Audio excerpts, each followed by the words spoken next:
Open your vault in Obsidian. Hit the little folder icon to open the File Explorer sidebar. Click the New Folder button and create 3 folders: Inbox, Knowledge, and Resources. Right away, inside Inbox, create a note called Second Brain Dashboard.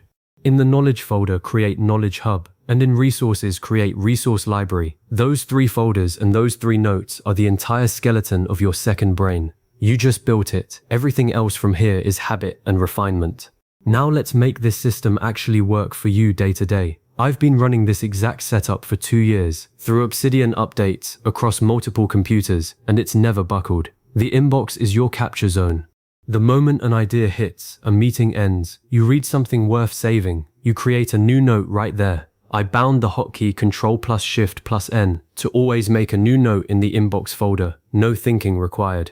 Do that now. Go into Settings, Hotkeys, search for Create New Note from Template, or just Create Note in a specific folder. Pick Inbox. Set something you'll actually remember. I use Ctrl+Shift+N because my fingers already know it. That little tweak removes the friction between having an idea and saving it. The inbox has one rule: no organization up front. Don't format. Don't worry about links. Don't even title it perfectly. Just dump raw text. I've got notes in my inbox from a year ago that are 3 words. That's fine. The point is to capture, not to curate. Later, I do this every morning. You review the inbox and decide what's actually worth keeping. If it's a fleeting thought, delete it. If it's knowledge you want to retrieve, move it into the knowledge folder and flesh it out. If it's a template, a checklist, a PDF link, it goes into resources. I drag and drop notes between folders using the File Explorer. Fast, clean, no broken links. That dashboard note you made in the inbox, open it now and give it some structure. At the top I write #second brain dashboard, then a few sections, #recent notes, #active projects, #topics to review, #knowledge areas, and #review schedule. I use bullet points under each. This note is my morning cockpit.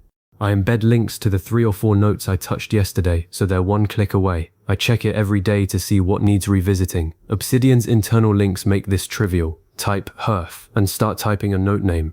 I link the dashboard directly to the Knowledge Hub and the Resource Library so I can jump between them without ever touching the sidebar. The Knowledge folder is where notes go to live long term. Inside Knowledge Hub, structure it however your brain works.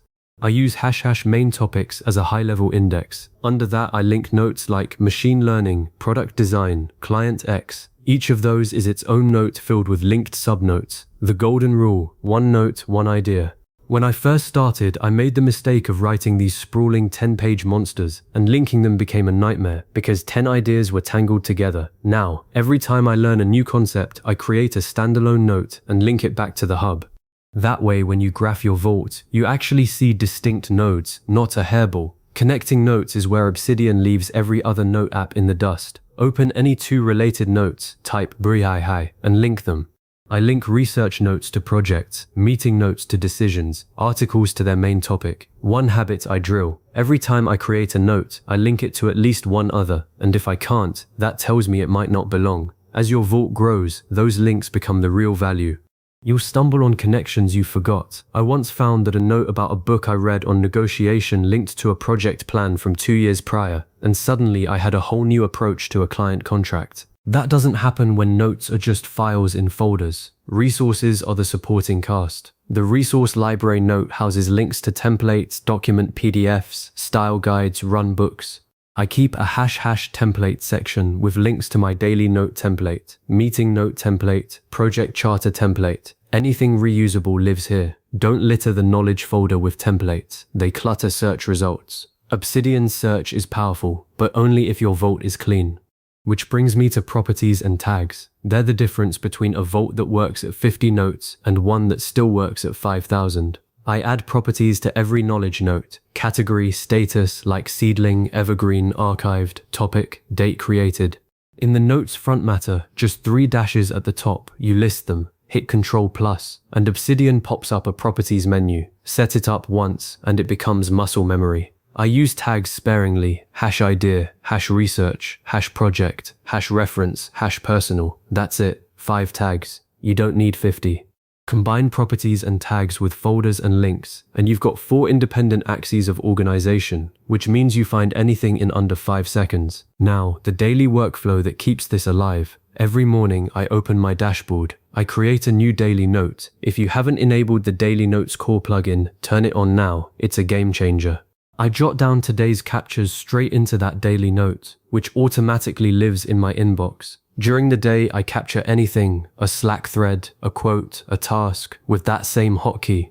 End of day, I spend 5 minutes triaging the inbox. Delete junk, move useful stuff to knowledge, link it, apply properties and tags. I update the dashboard with the new links. This takes literally 4 to 5 minutes, but it keeps the entire system from becoming a graveyard.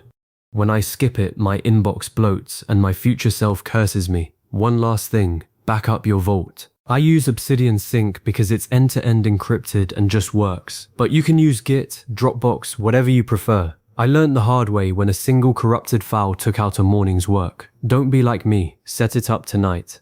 And that's your second brain. Inbox, knowledge, resources, 3 notes as dashboards, and a 5-minute daily habit. It's not about collecting, it's about connecting. Anytime you feel disorganized, revisit these steps, trim the fat, and trust the links.